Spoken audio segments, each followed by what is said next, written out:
Assalamualaikum warahmatullahi wabarakatuh. Salam sejahtera untuk kita semua.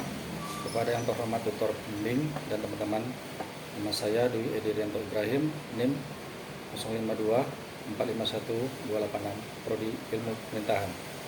Izinkan saya menjawab tugas satu ini. Jenis-jenis term.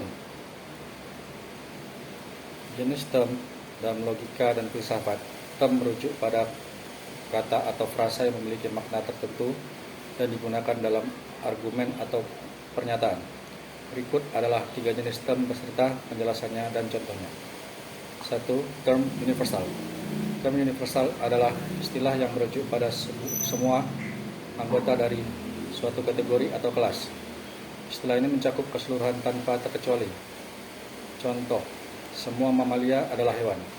Dalam contoh ini, semua mamalia adalah term universal yang mencakup setiap individu yang termasuk dalam kategori mamalia. 2. Term partikular. Term partikular adalah istilah yang merujuk pada beberapa anggota dari suatu kategori, tetapi tidak mencakup keseluruhan. Istilah ini menunjukkan sebagian dari kelas atau kategori.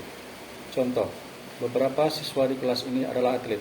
Di sini beberapa siswa adalah term partikular yang hanya mencakup sebagian siswa, bukan semua siswa di kelas. 3. Term negatif. Term negatif adalah istilah yang menunjukkan penolakan atau ketidakadaan dari suatu kategori atau kelas.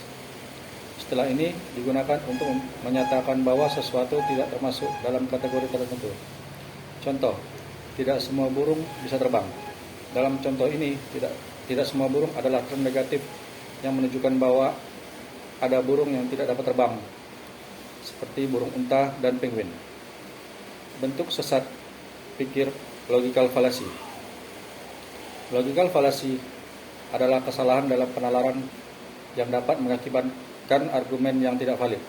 Berikut ini adalah beberapa contoh bentuk sesat pikir beserta penjelasannya. 1. Ad hominem.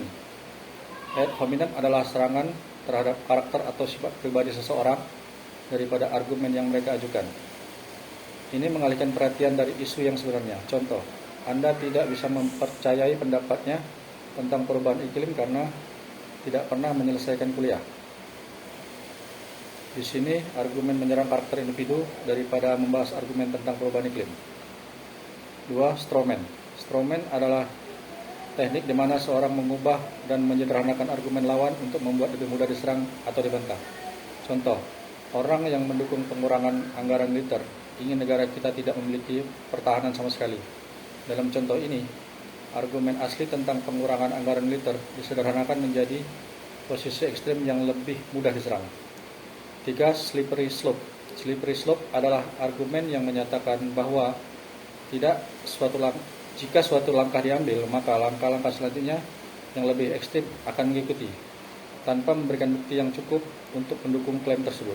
Contoh, jika kita mengizinkan siswa untuk menggunakan ponsel di kelas, maka mereka akan mulai bermain game, dan akhirnya tidak akan belajar sama sekali. Di sini, argumen mengasumsikan bahwa suatu tindakan kecil akan menyebabkan serangkaian konsekuensi negatif yang tidak terbukti. Cara menghindari logical fallacy. 1. Pahami argumen dengan baik. Pastikan untuk memahami argumen yang diajukan sebelum memberikan tanggapan. Ini membantu menghindari kesalahan dalam menanggapi argumen yang tidak akurat. 2.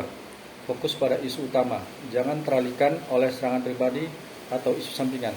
Tetap fokus pada argumen relevan. 3. Gunakan bukti yang kuat. Dukung argumen Anda dengan data bukti yang valid. Ini membantu memperkuat posisi Anda, mengurangi kemungkinan terjadinya sesat pikir. 4. Berlatih berpikir kritis. Kembangkan kemampuan berpikir kritis untuk menganalisa argumen secara logis dan objektif. Ini membantu dalam mengidentifikasikan dan menghindari sesat pikir. Sekian dan terima kasih pemaparan dari saya. Selanjutnya, wabillahi taufiq wal hidayah. Wassalamualaikum warahmatullahi wabarakatuh.